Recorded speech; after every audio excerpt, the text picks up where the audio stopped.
విషయాన్ని తెలియపరచాలని ఆశపడుతూ దేవుడు మాట్లాడుతూ ఉన్నాడు. చాలామందికి, ప్రతి ఒక్క మనిషికి దేవుణ్ణి వెంబడించడానికి, దేవుణ్ణి అనుసరించడానికి కొన్ని కారణాలు అడుగుతారు. అయితే ఏ విషయాల గురించి కారణాలు అడుగుతారు, ఏ విషయాల గురించి వారు వేసే ప్రశ్నలు ఎలా ఉంటాయంటే, చాలామందికి సువార్త వినిపిస్తున్నప్పుడు, చాలామందికి దేవుని మాట వినబడుతున్నప్పుడు, అసలు ఎందుకు మేము మారు మనసు పొందాలి, అసలు ఎందుకు మేము దేవుణ్ణి అంగీకరించాలి, అసలు ఎందుకు మేము దేవుణ్ణి వెంబడించాలి అనే చాలామందికి ఈ ప్రశ్నలు వినబడుతూ వస్తాయి. చాలామంది ఈ క్వశ్చన్లు వేస్తూనే ఉంటారు. ఎందుకు మేము వెంబడించాలి దేవుణ్ణి, ఎందుకు మేము అనుసరించాలి క్రీస్తుని, ఎందుకు మేము నడుచుకోవాలి ఆయన మాటలు విని అని అంటూ ఉంటారు. అయితే ఈ మారు మనసు దేవుడు మరి ప్రతి ఒక్కరికి ఇస్తానని చెప్పాడు కదా, అయితే అందులో కొన్ని విషయాలు మనం ధ్యానించినట్లయితే చూద్దాం. అపోస్తలుల రాసిన గ్రంథము 17వ అధ్యాయము 30వ వచనంలో దేవుడు మాట్లాడుతూ, 17వ అధ్యాయము 30వ వచనంలో దేవుడు మాట్లాడుతూ, ఆ అజ్ఞాన కాలమును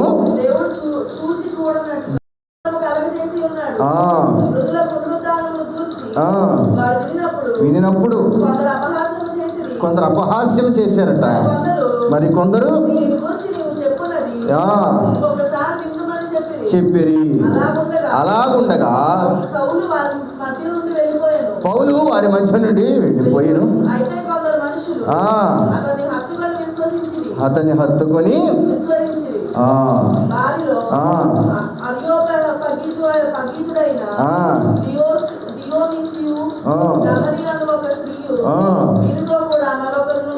చాలమ్మా. ఇక్కడ అపోస్తలుడైన పౌలు గారు మాట్లాడుతూ మారు మనసు గురించి చెప్పాడు. ఏమని? ఆ కాలంలో దేవుడు ఏదో చూసి చూడనట్టు వదిలేశాడు, కానీ ఇప్పుడు అలా లేదు. ప్రతి మనుష్యుడు ఏం చేయాలట? మారు మనస్సుని పొందాలట. అసలు ఈ మారు మనస్సు అంటే అర్థం ఏంటి? ఇది చాలా మంది అన్యులకి తెలిసిన ప్రశ్నే, కానీ కొంతమంది దీన్ని తెలియనట్టు నటిస్తూ ఉంటారు. మారు మనసు అంటే ఏమిటి? అసలు మారు మనసు ఎందుకు తీసుకోవాలి? ప్రతి సేవకుడు మారు మనసు గురించి ఎందుకు చెప్తాడు? ప్రతి మన సేవకుడు అసలు మారమని ఎందుకు చెప్తాడు? మారకపోతే జీవితాలు బాగుపడవా? మారకపోతే వారి జీవితం ఆగిపోద్దా? మారకపోతే వారి జీవితాలైనా చిన్నపిల్లం అయిపోతా? మారకపోతే వారి బ్రతుకులైన భ్రష్టులు అయిపోతారా అని చాలా మంది అపహేళన చేస్తూ వస్తారు. కానీ పౌలు గారు ఏం చెప్తాడంటే, అయ్యా ఆ కాలమున, అజ్ఞాన కాలమున దేవుడు ఏదో చూసి చూడనట్టు వదిలేశాడు. అప్పుడు నాగరికత లేదు, అంత జ్ఞానము లేదు, అంత ఆలోచన లేదు కనుక దేవుడు ఏదో చూసి చూడనట్టు వదిలేశాడు. ఇప్పుడు చిన్న విషయాలు ఉదాహరణగా తీసుకుందాం. ఒక చోట మనం ఉద్యోగం చేసినప్పుడు యజమానుడు కొంతకాలం మనల్ని చూసి చూడనట్టు వదిలేశాడు. అంటే మనం ఆడుకున్నా, పాడుకున్నా, టైంపాస్ చేసినా, ఇలా కొన్ని విషయాల్ని చూసి చూడనట్టు వదిలేశాడు. అయితే తర్వాత తరానికి ఎలా ఉందంటే, అది ఆ కంపెనీ అనేది కొంచెం అప్డేట్ అయింది. అంటే ఆ కంపెనీ కొంచెం నాగరికత తెలుసుకుంది, ఆ కంపెనీ వ్యాపారం పెరిగింది, ఆ కంపెనీ యొక్క ఉద్దేశాలు పెరిగినాయి, ఆ కంపెనీ యజమానుడి యొక్క రాబడి పెరిగినప్పుడు యజమానుడు ఏం చేస్తాడు? ఎప్పటిలాగే చూసి చూడనట్టు వదిలేస్తాడా? సరదాగా తిరుగుతున్నారు, నా తిరగలే, ఏముంది, రాబడి అవుతుంది కదా, ఎంతో కొంత ఇచ్చేస్తాం కదా దాంట్లో అని అనుకుంటాడా? ఎందుకు అనుకోవాలి? తన కంపెనీ పెరిగింది, తన కంపెనీ డెవలప్ అయింది, తన కంపెనీ ఇంకా ఆలోచనలో, ఉద్దేశాలు, ఆ వ్యాపారవేత్తంగా అన్ని విషయాలు ముందడుగుంది. ఇప్పుడు యజమానుడు ఏం చేస్తాడు? బిడ్డలు అన్నీ తెలుసుకుంటున్నారు కనుక వీరికి ఖచ్చితంగా వ్యాపార విషయం తెలియపరచాలి, వీరికి ఖచ్చితంగా అన్ని విషయాలు అన్ని అనుగుణంగా నేర్పించాలి, వీరికి ఖచ్చితంగా ప్రతి ఒక్కటి నేను నేర్పించాలని యజమానుడు ఏం చేస్తాడు? వారికి వివరంగా కూర్చోబెట్టి, ఎంతమంది యాజమాన్యం ఉంటే అంతమందిని కూర్చోబెట్టి ఏం చేస్తాడు? చెప్తాడు, నానా మీరు ఒకప్పుడు చూసి చూడనట్టు ఏదో ఉద్యోగం చేస్తే నేను వదిలేశాను, ఏదో గడిచిపోయిన కాలం, కానీ ఇప్పుడు అలా లేదు. ఎందుకంటే మనము ఉన్నత స్థితిలోనికి వెళ్ళబోతున్నాం, మనము మంచి స్థాయిని అధిగమించబోతున్నాం, మనము గొప్ప స్థాయిలో నిలబడబోతున్నాం. కాబట్టి ఇప్పుడు ఆ జ్ఞాన కాలమున, అంటే గడిచిపోయిన కాలాన్ని మీరు పట్టుకోవద్దు, ఇప్పుడు దేవుడు మీకు అనుగ్రహించినది. ఇప్పుడు మనము ముందడుగు వేయవలసిన కాలం వచ్చింది కనుక మీరు మారు మనస్సు పొందండి అని చెప్పాడు. ఇలా చెప్పినప్పుడు కొంతమంది ఏం చేస్తున్నారు, క్రీస్తు చనిపోయి మరలా తిరిగి లేచినప్పుడు ఇలా వివరణ ఇస్తుంటే ఏమంటున్నారు, వాళ్ళు వెక్కిరిస్తున్నారట. చదవండి ఆ వచనం ఒకసారి. ఏం చేస్తున్నారు వారు? మృతుల పునరుద్ధానం గురించి ఆయన విని కొందరు అపహాస్యము చేసిరి, కొందరు చూసారా, కొందరు దాని గురించి వినట, అయ్యా నువ్వు చెప్పింది మరలా ఒకసారి చెప్పని అలా ఉండగా పౌలు వారి మధ్య నుంచి వెళ్ళిపోయాను. ఆయన ఆ విషయాన్ని చెప్పి వెళ్ళిపోతే కొంతమంది అపహసించారు, వెక్కిరించారు, తృణీకరించారు, పట్టించుకోలేదు. కానీ కొంతమంది విని ఇదేదో మంచి మాటలాగా ఉన్నాయే, ఇదేదో మన బ్రతుకును మార్చే రీతిగా ఉన్నాయే, ఇవేమో మనకు విలువైన సమయాన్ని ఇచ్చేలాగా ఉన్నాయే, ఇంతకాలము ఏదో అజ్ఞాన కాలమున మన బ్రతుకుని మార్చుకునే విషయాలు మనకు వచ్చినా కానీ మనం అంత జ్ఞానవంతులుగా కాకపోతే దేవుడు మరి ఇప్పుడెందుకు మాట్లాడుతున్నాడు మనతో, ఇప్పుడెందుకు సేవకుడు పంపించాడు? ఒకప్పుడు హింసకుడు దోషకుడు అయిన సౌలు, క్రీస్తును వెంబడించిన వారిని చంపేస్తానని వెంటబడిన సౌలు, క్రీస్తుని అనుసరించిన వారిని నరికేస్తానన్న పౌలు, క్రీస్తుని అనుసరించిన వారిని వెతికి మరి చంపేసిన పౌలు ఇప్పుడు రక్షించబడి క్రీస్తు గురించి మాట్లాడుతున్నప్పుడు మనం ఎందుకు వినకూడదు అని కొంతమంది వచ్చి ఆయన విని, అయ్యా ఈ మాటలయ్యా బాగున్నాయి, నీ బ్రతుకును అంటే యాక్చువల్గా అక్కడ కనబడుతుంది ఏంటంటే సౌలు బ్రతుకు మార్చబడింది. దూషకుడుగా ఉన్న సౌలు, హింసకుడుగా ఉన్న సౌలు, క్రైస్తవుని శోధనకు గురి చేసిన సౌలు. సరే, క్రైస్తవుల విషయం కాసేపు పక్కన పెట్టాను. ఎందుకంటే చాలా మందికి ఎలా ఉంటుందంటే క్రైస్తవులు మాత్రమే చంపిన సౌలుని దేవుడు రక్షించుకున్నాడు అని అంటారు. సరే, క్రైస్తవులు కాసేపు పక్కన పెట్టేద్దాం, లోకానుసారంగా దీన్ని తీసుకుందాం. సౌలు ఇప్పుడు లోకంలో అందరితో చెడు సహవాసం చేసి, సౌలు అందరినీ చెడు ఉద్దేశాల ద్వారా నడిపించి, సౌలు ఇప్పుడు ప్రతి ఒక్కరిని వ్యతిరేక దిశలో నడిపించి ఈ లోకాన్ని భ్రష్టత్వంలో నడిపించేయాలని, ఈ లోకాన్ని అంతము చేయాలని ఉద్దేశంతో సౌలు ఉన్నాడు. ఇప్పుడు ఈ సౌల్ని తాకింది ఎవరు? క్రీస్తు. ఈ సౌలు తాకింది ఎవరు? క్రీస్తు. అయితే ఈ సౌలు తాకింది క్రీస్తు. ఈ క్రీస్తు సౌలు ఏ రీతిగా తాకాడు? సౌలు దగ్గర వచ్చేసరికి దేవుడు ఎలా మాట్లాడాడంటే, ఏలా నన్ను శోధిస్తున్నావు అన్నాడు. సౌలా, నన్ను ఎందుకు శోధిస్తున్నావు అని అడిగాడు. అంతేగాని నా ప్రజల్ని ఎందుకు శోధిస్తున్నావు, నా బిడ్డలు ఎందుకు శోధిస్తున్నావు, నన్ను ఎందుకు శోధిస్తున్నావు అడిగాడు. అంటే ఇప్పుడు ఆయన బిడ్డలు శోధించినా ఆయన శోధించినట్టే, ఈ లోకంలో ఉన్నవారిని శోధించినా ఆయన శోధించినట్టే, ఈ లోకంలో ఉన్నవారిని ఇబ్బంది పెట్టినా ఆయన ఇబ్బంది పెట్టినట్టే. వాస్తవంగా తీసుకుంటే మన పిల్లల్ని ఎవరన్నా కొడితే ఎలా ఉంటుంది? మనల్ని కొట్టినంత బాధేస్తుంది. ఆ ఇంటి మీదకి వెళ్ళి దుమ్దాం, టపాకాయలు వేసేయడం, గోల్ చేసేయడం, గొడవ చేసేయడం జరుగుతుంది. అవునా కదా? అలాగే దేవుడు కూడా మనల్ని కొట్టాడు కనుక, మనల్ని చంపాడు కనుక సౌలుని పట్టుకొని అడిగాడు, సౌలా నన్ను ఎలా హింసిస్తున్నావు అని అన్నాడు. అన్న తర్వాత సౌలు గారికి మార్పు వచ్చింది, మారు మనసు కలిగింది. క్రీస్తు పునరుద్ధారుడు కనుక తిరిగి లేచాడని చెప్తున్నాడు. అన్ని విషయాలు ఆయన కళ్ళు ఒక్కటే దెబ్బతో కనబరచబడింది. సత్యాన్ని గ్రహించాడు, వెంటనే మారు మనసు పొంది ఈ విషయాన్ని అనేక మందికి చెప్పాలని తెలియపరచడానికి వెళ్ళాడు. అయ్యా, మీరేదో అజ్ఞాన కాలంలో గడిచిపోయిన సంగతులన్నీ మీరు విడిచిపెట్టండి, ఇప్పుడు తప్పకుండా మారు మనసు పొందాలి. ఎందుకని తెలుసా? దేవుడు మనతో ఉంటారని సెలవిస్తున్నాడని చెప్పాడు. అయితే ఈ మారు మనసు గురించి దేవుడు కొన్ని విషయాలు సెలవించాడు కనుక నేను ఎక్కువసేపు చెప్పను, చాలా పాయింట్స్ ఉన్నాయి కనుక పార్ట్స్ వైజ్గా దేవుడు మాట్లాడాలని ఆశపడుతున్నాడు కనుక మనం పార్ట్స్ వైజ్గా మాట్లాడుకుంటూ వెళ్దాం. అయితే మొదటిగా దేవుడు రక్షణ ఎవరికి ఇవ్వాలని ఆశపడుతున్నాడు, దేవుడు రక్షణ ఎవరు పొందాలని ఆశపడుతున్నాడు చూద్దాం. కీర్తనలు రాసిన గ్రంథము 5:51 అధ్యాయము 4వ వచనంలో దేవుడు నా యందు 51:4 కీర్తనలు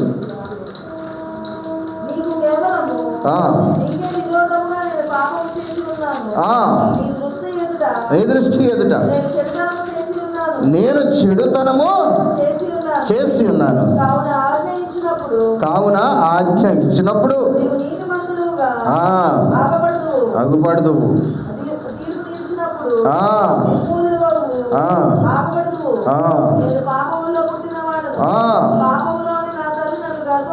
ధరించెను, కోరుచున్నావు,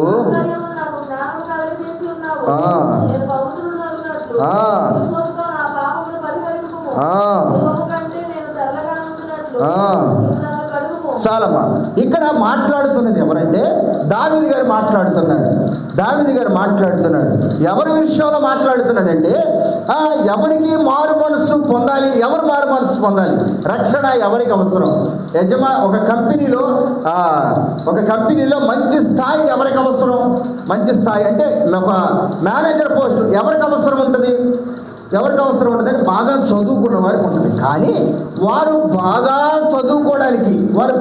చదువుకోవడానికి ఎన్నో కోర్సులు చేయాలి. ఈ కోర్సులన్నీ చేయడానికి, ఆ ఉద్యోగాన్ని వారు సాధించడానికి, మారు మనసు అనే రక్షణ అనే మారు మనసుని సాధించడానికి వీరికి కొన్ని నియమాలు ఉన్నాయి, కొన్ని లేఖనాలు ఉన్నాయి, కొన్ని వాక్యాలు ఉన్నాయి. దేవుడు మారు మనసు ఎవరికి ఇవ్వాలి, మారు మనసు ఎవరు పొందాలని చెప్తున్నప్పుడు దావీదు గారు 54:1 నీకు కేవలము నీకే విరోధముగా నేను పాపం చేసి ఉన్నాను. ఎవరు?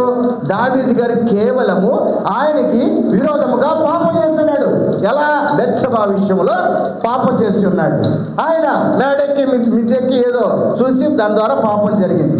దాని విషయంలో ఆయన పశ్చాత్తాపడుతున్నాడు, పాపాన్ని మాట్లాడుతున్నాడు. ఏమని? నీకు కేవలము నీకే, ఎవరికి? నీకే నేను పాపం చేసి విరోధంగా ఉన్నాను, నీ దృష్టి ఎదుట నేను చెడుతనం చేసి ఉన్నాను. కావున ఆజ్ఞ ఇచ్చినప్పుడు నీవు నీతిమంతుడుగా ఆగపడదువు. నేను పాపంలో పుట్టాను, పాపంలో నా తల్లి నన్ను గర్భం ధరించను.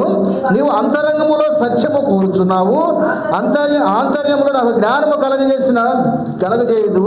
నేను పవిత్రుడగినట్లు హిస్సోపుతో నా పాపమును పరిహరింపము. ఇప్పుడు మాట్లాడుతున్నాడు. ఏమమ్మ కంటే తెల్లగా నేను ఉండనట్లు నన్ను కడుగయ్యా అని అంటున్నాడు. ఇప్పుడు దేవుని యొక్క రక్షణ ఎవరికి అవసరం? పాపాన్ని ఒప్పుకున్న వారికి. దేవునికి స్తోత్రం. ఇప్పుడు రక్షణ పాపాన్ని ఒప్పుకున్న వారికి. ఎందుకని పాపాన్ని ఒప్పుకోవాలి? తప్పులు చేసిన వారి లోకంలో ఎవరు లేరా? ఉన్నారు, లేకుండా ఎవరు లేరు. అందరూ పవిత్రులే కాదు, ప్రతి ఒక్కరూ పాపం చేసిన వారి. పరిశుద్ధ గ్రంథం కూడా లేఖనంలో సెలవిస్తుంది, ఏ ఒక్కడో నీతిమంతుడు లేడు అని వాక్యం చెప్తుంది. కానీ నీతిమంతుడిగా మార్చబడడం కోసము, మారు మనసు పొందడం కోసము దేవుడు మాట్లాడుతున్నాడు ఈ విషయాన్ని. మారు మనస్సు అంటే మొదటిగా పాపాన్ని ఒప్పుకోవాలి. నీ హృదయంలో ఉన్న పాపాన్ని ఒప్పుకోవాలి, నీ ఆలోచనలో ఉన్న పాపాన్ని ఒప్పుకోవాలి, నీ చేతులతో చేసిన పాపాన్ని, కంటితో చేసిన పాపాన్ని, నడకతోను అన్ని విషయాలను చేసిన పాపాన్ని ఒప్పుకోవాలి. దావీదు గారు అదే మాట్లాడుతున్నాడు. దావీదు గారు గొర్రెలు కాసుకునే వ్యక్తి, గొర్రెలు కాసుకునే కాపరి. చిన్న బ్రతుకు ఏదో సాగిపోతుంది. తండ్రి ఏదో 10 గొర్రెలు ఇచ్చాడు, ఆ 10 గొర్రెలు అడవిలో తీసుకెళ్ళి ఏదో సాగనంపుకుంటున్నాడు, దేవుడు స్తుతించుకుంటున్నాడు. బ్రతికినంత కాలం దేవుడు స్తుతించుకుంటున్నాడు, పాపం లేకుండా బ్రతికేస్తున్నాడు. అయితే అధికారం వచ్చేసరికి, నేను నీకు విరోధంగా పాపం చేశాను నాన్నగారు, నన్ను క్షమించు, నన్ను కడుగు, నేను అపవిత్రుడైపోయాను, నేను పాపినైపోయాను, అయ్యా నన్ను కడుగు, హిస్సోపుతో నన్ను కడుగు నాన్నగారు, హిస్సోపుతో నీ రక్తముతో నన్ను కడుగు, అపవిత్రుడైపోయాను, నేను హిమము కంటే తెల్లగా మార్చబడినట్లు నన్ను కడుగు నాయన. అంటే అపవిత్ర కార్యాలు చేశాను కదా, నన్ను కడుగునాను. ఎవరైనా ఒప్పుకుంటారండి ఇలాగా? ఎవరైనా ఒప్పుకుంటారు? దావీదు గారితో నన్ను చక్కగా ఒప్పుకున్నాడు, నేను దేవా నీకు విరోధంగా పాపం చేశాను. ఎవరైనా ఒప్పుకుంటాం ఇలాగా? ఎవరు ఒప్పుకోరు. దేవుడు అదే మాట్లాడుతున్నాడు, దేవుడు అదే చెప్తున్నాడు. మారు మనసు విషయంలో ఎవరైనా సరే దేవుని దగ్గర పాపాన్ని ఒప్పుకొని విడిచిపెట్టేవారుగా ఉండాలి, పాపాన్ని ఒప్పుకొని విడిచిపెట్టేవారుగా ఉండాలి. నేను ఒక విషయాన్ని మీకు పరిచయం చేస్తాను. మేము దేవుని ఎరిగిన తర్వాత కొన్ని సంవత్సరాలు, 2 సంవత్సరాలు గడిచిన తర్వాత, 2 సంవత్సరాలైనా 2 సంవత్సరాలు గడిచిన తర్వాత అమ్మగారు సంవత్సరం గడిచిన తర్వాత మేము రక్షణ తీసుకోవాలని ఆశపడితే ఇలాగే ఏం జరిగిందంటే, మా ఆత్మీయ తండ్రిగా నేర్పించిన విధానం ఏంటంటే, అక్కడ ఎవరు రక్షణ తీసుకోవాలనుకున్నా 3 దినాలు ప్రార్థనలో గడిపి దేవుడి దగ్గర జవాబులు తీసుకోవాలి. ఎలాగా? ప్రతి పాపాన్ని ఒప్పుకోవాలి. రక్షణ తీసుకోవాలంటే, ఒక మనిషి మారు మనసును పొందాలంటే పాపాలను ఒప్పుకోవాలంటే మన వాక్యం మాట్లాడుకున్నాం కదా, మన చేతిలో పాపం ఉంటే దేవుని ఆశీర్వాదం ఎలా వస్తుంది? అలాగా మన హృదయంలో పాపం ఉంటే మన రక్షణకి ఎలా అర్హులం అవుతాం? ఒక ఉద్యోగానికి అప్లికేషన్ పెట్టాం, ఏదైనా లోటు ఉంటే తీసేస్తాడు, తీసేయడం. ఏదైనా గవర్నమెంట్ ఉద్యోగం పక్కన పెట్టేయండి, అసలు ప్రైవేట్ కంపెనీలోనే ఏదైనా ఒక చోటుకి వెళ్ళి, అయ్యా నేను ఉద్యోగం చేస్తానంటే మంచిదే, నీ అర్హతలు ఏంటి, నీ క్వాలిఫికేషన్ ఏంటి అని అడిగితే, బాబు నేను నేను పలానా 10 లేదా ఇంటర్ డిగ్రీ అంటాం. మంచిది, ఎన్ని సబ్జెక్టులు, ఎంతకాలం చదివావు, ఎన్ని సంవత్సరాలకు పాస్ అయ్యావు, ఇవన్నీ అడుగుతారు. సపోజ్ డిగ్రీ చదువుకున్న వాళ్ళు ఒక 5-6 సంవత్సరాలు సాగి పలానా ఇన్ని సంవత్సరాలు రాసావా అన్ని సబ్జెక్టులు అని అన్నప్పుడు కొంచెం ఆలోచిస్తారు. మంచోడు అనుకోండి, ఆ మూల ఏదో ఒక ఉద్యోగం ఉంటే ఇస్తాడు. భ్రష్టుడు అనుకోండి, లేదా కోపిస్తాడు, లేదా కంపెనీ గురించి మంచిగా ఆలోచించేవాడు అనుకోండి, అమ్మో ఇలాంటి వాడు మన కంపెనీలో పెట్టుకుంటే మనకి ఇంకా ల్యాగ్ అయిపోతుంది, అంటే మన వ్యాపారం ఇంకా ఇబ్బందులు పడిపోద్ది, మనకు వద్దుని అని అంటాడు. అలాగే దేవుని విషయంలో కూడా తీసుకున్న రక్షణ విలువైన రక్షణ ఏదంటే, మనిషి పాపంలో బ్రతికి పాపంలో తిరుగుతూ మాట్లాడతాడు కదా దావీదు గారు, అయ్యా నేను పాపంలో పుట్టినవాడిని, నా తల్లి నన్ను పాపంలో కన్నది. ఈ విషయాన్ని చాలా మంది వ్యతిరేకిస్తూ ఉంటారు. పాపంలో పుడుతున్న మనిషి అంటే దేవుడు అనేటువంటి వాడు పరిశుద్ధంగా పుట్టాడు. అయితే మనిషి పాపంలో పుడతాం ఏంటి? తల్లి భార్యాభర్తల సంబంధం వల్ల కదా పుట్టిన ఎవరైనా పుడతారంటారు, కానీ అది లోక కార్యాలను కానీ పాపంగానే ఇచ్చాడు దేవుడు. దాన్ని పాపంగానే ఇచ్చాడు దేవుడు. దేవుని ఉద్దేశాలు వేరు, కానీ ఆదాము అవ్వల ద్వారా పాపం అపవాది చొరబడటం వల్ల ఈ రీతిగా పాపం అనే కార్యం ద్వారా జరుగుతుంది. ప్రతి విషయం ఇదేమన్నా రహస్యంగా చేసే కార్యమే కానీ అందరికీ తెలిసే కార్యం కాదు. అందుకే పాపం అని చెప్తాడు దావీదు గారు, నా తల్లి పాపం ద్వారా నన్ను కనదయ్యా, దయతో నేను క్షమించు, నేను నీకు విరోధంగా పాపం చేస్తానయ్యా అని ఒప్పుకుంటున్నాడు ఆయన. అలాగే దేవుని దగ్గర పాపాన్ని విడిచిపెట్టాలి. ఆ కంపెనీలో ఏదైనా ఉద్యోగం సంపాదించాలన్నా అన్నీ కరెక్ట్గా ఉంటే మనకు ఉద్యోగం ఇస్తాడు. ఏ ఒక్కటి లేకపోయినా మనకు ఉద్యోగం ఇవ్వరు. ఎంతకాలమైనా అలా చూడటమే మన పరిస్థితి, ఎంతకాలమైనా అలా చూడటమే. ఇలా మేము రక్షణ తీసుకోవడానికి దేవుని సన్నిధిలో 3 రోజులు ప్రార్థన చేశాం. నేను నా భార్య 3 రోజులు ప్రార్థనలో గడిపాం. 3 దినాలు పగలు రాత్రి దేవుని సన్నిధిలో ప్రతిరోజు ప్రార్థన చేస్తూ, అయ్యా అంటే మాకు నేర్పిస్తూ వచ్చేవాళ్ళు. ఎలా అంటే, మీరు ఈ రీతిగా ప్రార్థన చేయండి. మొదటి రోజు పాపాన్ని ఒప్పుకోండి. మొదటి రోజు దేవుడు మీకు ఏం మాట్లాడుతున్నాడో దాన్ని చెప్పి రాసుకొని, దేవుడు ఇంకేం చెప్తే దాన్ని మరలా ఒప్పుకోండి, మరలా చేయండి అని. ఇలా 3 దినాలు మేము చేసినది అదే. 3 దినాలు చేయగా దేవుడు 3వ రోజు రాత్రి దర్శనమిచ్చి మాకు రక్షణకి అర్హత కలిగించాడు. అంటే మా పాపాన్ని క్షమించబడ్డానికి, దేవుని యొక్క అభిషేకము మాపై కుమ్మరించబడ్డానికి దేవుడు కార్యం చేశాడు. అందుని బట్టి దేవునికి ఎంతగానో కృతజ్ఞతాస్తులు చెల్లించే వారికి మేము ఉన్నాం. అయితే ఇది మారు మనసుకి పొందే సూచన, అంటే రక్షణకి పొందే సూచన. పాపాన్ని ఒప్పుకోవాలి, అంతేగాని అతిక్రమమును దాచిపెట్టిన వాడు వర్ధిల్లడు అని దేవుని వాక్యం సెలవిస్తున్నది కదా. నీ పాపాన్ని నువ్వు దాచిపెట్టుకొని క్రీస్తుని వెంబడిస్తావా అంటే వెంబడిస్తానంటే దాన్ని నాకు అందరూ సమానమే. మంచిదే, నీ ఉద్దేశం మంచిది, నీ ఆలోచన మంచిదే, అందరూ సమానమే. ఇది చాలా గొప్ప ఆలోచన. ప్రతి ఒక్కరిని సమానత్వంగా చూడడం గొప్ప ఆలోచన. కానీ పాపం నీలో ఉన్నప్పుడు ఏ మనిషి అయినా నిన్ను గౌరవిస్తాడా? ఏ మనిషి గౌరవించడు. దేవుడు అసలే ప్రేమించడు దేవుడు. ఏ మనిషి గౌరవించడు. నేను అందరినీ గౌరవిస్తానండి అని మనం చెప్పుకోవడానికే కానీ ప్రతి మనిషితోనూ మనము నడుచుకోలేము. ప్రియమైన దేవుని బిడ్డలారా, ఈ రాత్రి మీరు బాగా ఆలోచన చేయండి. దేవుడు మనతో సెలవిస్తున్నాడు కదా, ఏమని? మారు మనస్సు ఎవరు పొందాలి అని అంటే, మొదటిగా పాపాన్ని ఒప్పుకొని విడిచిపెట్టిన వారు మారు మనస్సు పొందాలి. దేవునికి స్తోత్రం. పాపాన్ని ఒప్పుకొని విడిచిపెట్టిన వారు మారు మనస్సు పొందాలి. కానీ ఈనాటి దినాల్లో ఈ మారు మనస్సు చాలా తేలికైపోయింది. ఎలా అంటే, అయ్యా ప్రార్థనకు వస్తామంటే నేను వస్తానండి అంట. బాప్తిసం చేసుకుంటామంటే అక్కలు తీసుకెళ్ళి చాలామంది పాపం వారిని బాప్తిసం ఇచ్చేస్తున్నారు.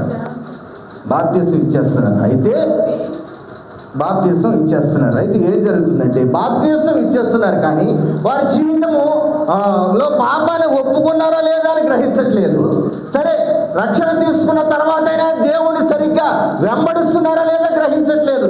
ఒక తండ్రి యొక్క బాధ్యత ఎలా ఉండాలి అంటే, నా కుమారుడిని నేను కన్న తర్వాత నా కుమారుడికి మంచి చదువుని నేను ఇవ్వాలి.